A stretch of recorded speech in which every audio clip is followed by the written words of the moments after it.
အဲ့တော့ဒါ passive ဆိုတဲ့အခါကျတော့ active နဲ့ passive ဆိုလို့နှစ်ခုရှိတယ် active ကတော့ subject ပါပြီးတော့သုံးတဲ့ word ကြရ active ပေါ့ရှေ့မှာကျွန်တော်တို့ tense နဲ့သုံးတဲ့ဟာတွေအားလုံးကဒါ active တွေလောက်တဲ့သူကမီနာစီနာဟန်မဲတဲဟဲလို့သုံးကြတယ် passive ကတော့ subject မပါဘူး subject ကိုကျမတို့ကဘယ်လိုဒုစေဖူးပေါ့အဲ့တော့ subject ကိုမသိလို့ဖြစ်စေဒါမှမဟုတ်အရေးမကြီးလို့ဖြစ်စေမသုံးဘူးနော်အဲ့တော့ဥပမာကျွန်တော်တို့အိမ်ကပြန်လို့အိမ်ကိုပြန်ရင်းနဲ့လမ်းလျှောက်ပြန်နေကြကျွန်တော်လမ်းထိပ်ကအိမ်တလုံးစောင့်နေကြည့်ပြီစောင့်နေတယ်ပေါ့အိမ်စောင့်နေတယ်ဟအိမ်ကစောင့်လို့တော့ပြီးသွားပြီပေါ့အိမ်စောင့်နေတယ်ပေါ့အဲ့တော့ကျမတို့ကစောင့်နေတယ်ဆိုတဲ့အကြောင်းကိုပဲပြောတယ်စောက်ပြီးသွားတယ်ဆိုတဲ့အကြောင်းကိုပြောတယ်ဘယ်သူစောက်တယ်ဆိုတာကိုမသိလို့ဖြစ်စေအရေးကြီးလို့ဖြစ်စေမပြောအဲ့တော့ဒီအိမ်ပိုင်ရှင်ကစောက်မှာပေါ့ဒါပေမဲ့ဒီကနေ့စောက်တာတော့ engineer တွေလက်သမားတွေကစောက်တာပေါ့အရေးမကြီးဘူးဒီကကိုပြောချင်တာအိမ်စောက်နေရဲဆိုတဲ့အကြောင်းကိုပြောတာပေါ့အဲ့လိုဝါကြတယ်ပါတုံးတယ်တဲ့နော်အဲ့တော့ဘယ်လိုဝါကြလဲဆိုတာအဓိကကြည့်ရင်ဆိုမဲစာရိုဒန်ပါလင်ကာဟာဘီယာနော်အပက်တုဆဲစာကောက်တဲ့တန်ပူဟဲလီမီယာဆိုတော့ဖင်လန်မှာကော်ဖီတွေအများကြီးတောက်ကြတယ်ကော်ဖီတွေကိုဘယ်သူတွေကတောက်ကြမှာလဲလူတွေပဲပေါ့ဒါပေမဲ့ subject ကဘယ်သူဆိုတော့အရေးမကြီးလို့သုံးမဟုတ်ရင်မသိလို့မသုံးတဲ့ဝါကြကို passive လို့ခေါ်ရင်အဲ့တော့ဒီမှာ subject နေရာမှာအဲ့ဒါဆိုရင်ဘာတွေသုံးတာလဲလို့မြင်เนาะအဲ့ဒီဝါကြတွေမှာ subject verb ဆိုတဲ့ pattern မှာ subject နေရာမှာသူက object ကိုသုံးရင်သုံးတယ်ဒါမှမဟုတ် OTP ပဲ time ကိုသုံးရင်သုံးတယ် time ကိုသုံးရင်သုံးတယ်ဒါမှမဟုတ်ရင်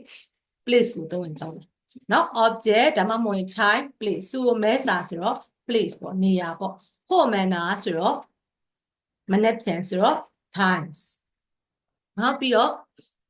ဟိုမှာသင်ခန်းစာတွေမှာလို့ပြောတော့အဲ့ဒါ place ပဲပေါ့เนาะအဲ့လိုတွေသုံးကြတယ်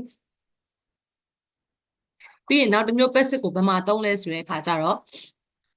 မဲရဲ့ပုဟဲကီရဲ့လီဖောင်မှာတမျိုးကြမှာကျွန်တော်ကမဲနဲ့မဲလို့ပြောရင်မဲကိုပုဟဲကီရဲ့လီကပြောရင်เนาะအဲ့ဒီ passive ဖောင်နဲ့ရေး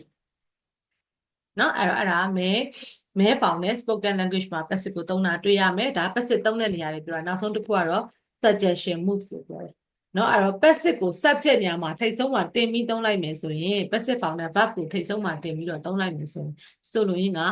let ဆိုတဲ့အဓိပ္ပာယ်ပါသွားပြီးတော့သွားတယ်ဆိုရင် let's go စားတယ်ဆိုရင် let's eat ဖတ်တယ်ဆိုရင် let read ပေါ့နောက်ကတော့ကိုပြောချင်တာဆက်ထည့်ပြောတယ် phrase တွေဖြစ်လာတယ်ဝတ်ကြတော့မဟုတ်ဘူး phrase ပေါ့နော်အဲလောက်ကြဆိုပေါ့နော်ဒီခုတိုက်တွန်းလိုက်တဲ့ဟာအနေနဲ့ခေါ်လာတယ်နော်ဒါပဲ passive ကတော့ဒီလိုသုံးတယ် passive ကလည်းအခုသာ passive ကလည်းအခုသာဟိုကမဖြစ်သေးလို့မထည့်သေးတာဒါပေမဲ့အခုသာရိုးရိုး passive ကိုပဲတင်နေတာနောက်ကျရင် passive မှာလည်းသူကလည်း tense ၄ခုလုံးနဲ့ပြန်ပြီးတော့ကြည့်ရတာနော်လက်ရှိမှာဒါ present tense ဖြစ်ထားတာပေါ့နော် passive က present tense ကတော့ဘယ်လိုလုပ်လဲဆိုတဲ့ဟာကိုပြင်ကြည့်မယ်အဲ့တော့ဒီမှာယွန်းနာလာမက်ကူဆဲစံပါလင်အဲ့တော့ယထာနဲ့ခရီးတွေအများကြီးသွားကြတယ်ဒါကတော့မဲမက်ကူစတန်ပါလင်ယွန်းနာလာဆိုလို့ရှိရင်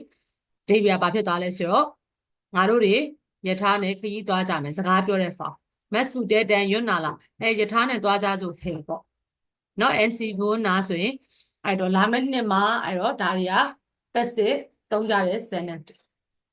အဲ့ passive ကိုသုံးတာ၃နေရာပဲရှိရဲ့ပထမနေရာကျတော့ passive subject နေရာမှာ subject မပါဘဲနဲ့ object တွေ time တွေ place တွေထည့်ပြီးတော့ဒုတိယ verb နေရာမှာ passive form နဲ့ရေးသုံးတယ်ဆိုရင်အဲ့ဒါဆိုရင်လုပ်တဲ့သူပြုတဲ့သူမဖော်ပြဘဲနဲ့လုပ်ကြတယ်ဆိုတဲ့ပုံစံနော် coffee တွေတောက်ကြတယ်ဒီနေ့ခေတ်မှာ coffee တွေတောက်ကြတယ်ဒီနေ့ခေတ်မှာကလေးတွေကဖုန်းတွေအရန်သုံးကြတယ်ဆိုတော့ဝါကြနေမှာတောက်နေဒုတိယကတော့မဲရဲ့ပုဂ္ဂိုလ်ကြီးလေးစကားပြောဖောင်တဲ့အတွက်သုံးတယ်တတိယကတော့သူ့ကို verb နေရာမှာထားပြီးတော့သုံးလိုက်မယ်ဆိုရင် let ဆိုတဲ့ move ရသွားကြစို့လုပ်ကြစို့ဥမာဘားတို့သွားမယ်ဆိုလို့ရှင် man and barring ဆိုရင်ဘားသွားကြစို့ let's go to bar လို့ပြောနော်အဲ့တော့သူ့ကိုတိဆောက်ပုံကတော့နော်သူ့ကိုတိဆောက်ပုံကတော့ verb type 1လေးရနည်းနည်းကြည့်ရတယ်2 3 4 5 6ကမခက်ဘူးအဲ့တော့ verb type 1ကိုဆိုရင်ကျမတို့က verb က wisdom လို့ကျမကပြောတယ် verb က wisdom ကိုမှဘာကမယ်ဆိုတော့ TAAN ကတ်အဲ့တော့ verb က wisdom ဆိုရင်ဥပမာလူကဲရာကိုသွားမယ်ဆိုရင်လူကဲရာကနေအားလဲဖြုတ်တယ် K လဲပြောက်တယ်ပြီးတော့မှ TAAN ကတ်တယ်နုကူဟာဆိုရင် နုကူကမှာ A လဲဖြုတ်တယ် K ကနှလုံးတစ်လုံးဆင်းတယ်ပြီးတော့မှ D A နုကူတန်ဒီလိုသုံးတယ်သူကကျန်တဲ့ဟာတွေအားလုံးကဒါပဲပြင်မယ်ဘယ်တစ်ခုတော့ဂရုစိုက်ရလဲဆိုတော့အခုမှ all star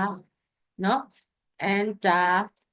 ဒီကောင်းနေဆိုရင်တော့ဆိုတဲ့သဘောကနောက်ပါရှင်းလို့ဆိုတော့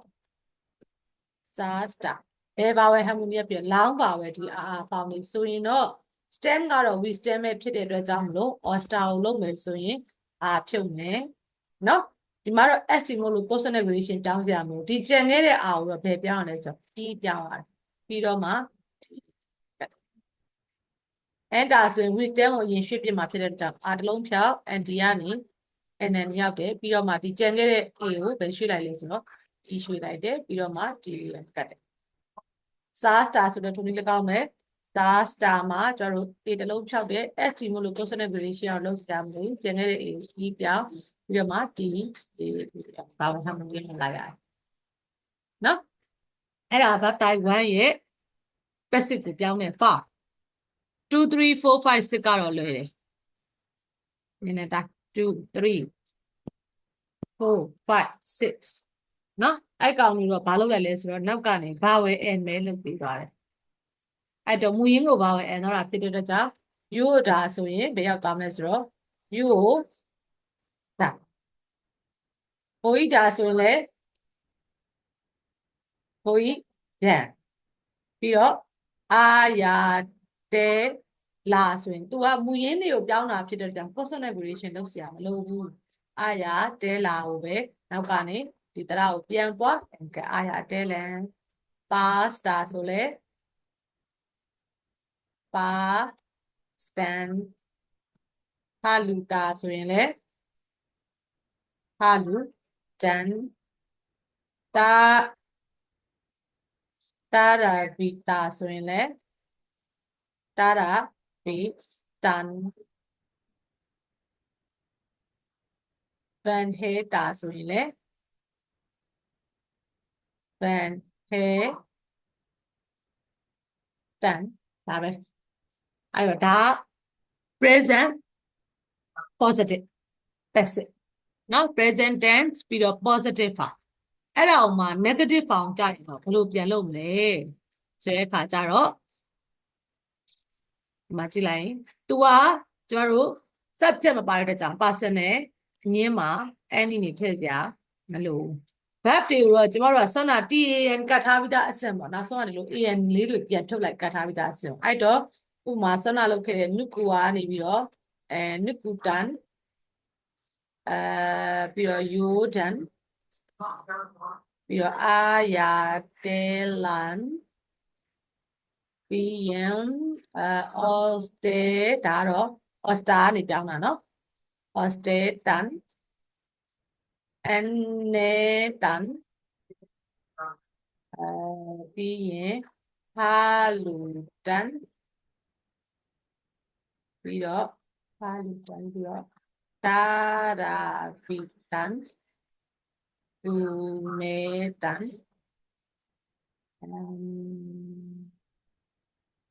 တာစတန်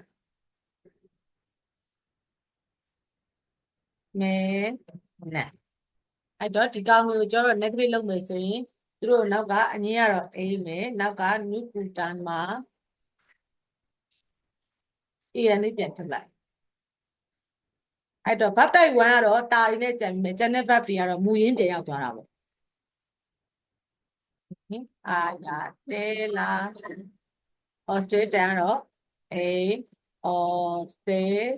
တာပဲဖြစ်တယ် an ထုတ်ခံရတော့အဲ့တန်နဲ့ A အဲ့နဲ့ဒါ verb type 1နေမို့လို့ verb type 1တွေကတာရင်းနဲ့စုံမယ်ကျန်တဲ့ verb တွေကတော့မူရင်းနေကြတယ်ဟာလို့ဒါ A တာရာပြီးဒါပြီးတော့အင်ကူမေသာအေသာစတာ sorry စာစတာဒီမှာကြည့်သွားမှာစာစတေတာစာ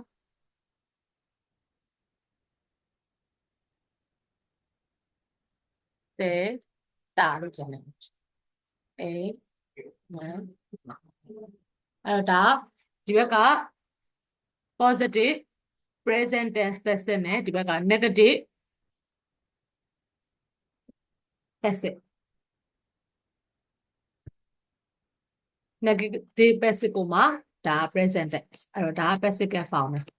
နော်သူရဲ့ object တွေနေရာမှာဆိုရင်တော့เนาะသူမှာတော့သူကအထူးပြောထား object တွေနေရာမှာတော့ကျန်တဲ့ကောင်တွေကဆိုလိုရင်းရသုံးကြပါမယ်သူမှာဘယ်တော့မှ genetic case နဲ့မတွေ့ရဘူးတဲ့เนาะ passive form ထဲမှာ genetic case ကို object နဲ့မှာသုံးထားတာမတွေ့ရဘူး passive form သုံးရင်သုံးမသုံးရင်ကျမတို့ကနောက်ထပ်partitive တို့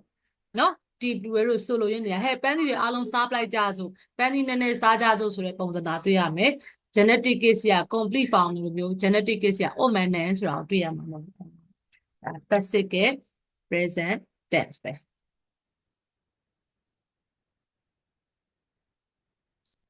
နော်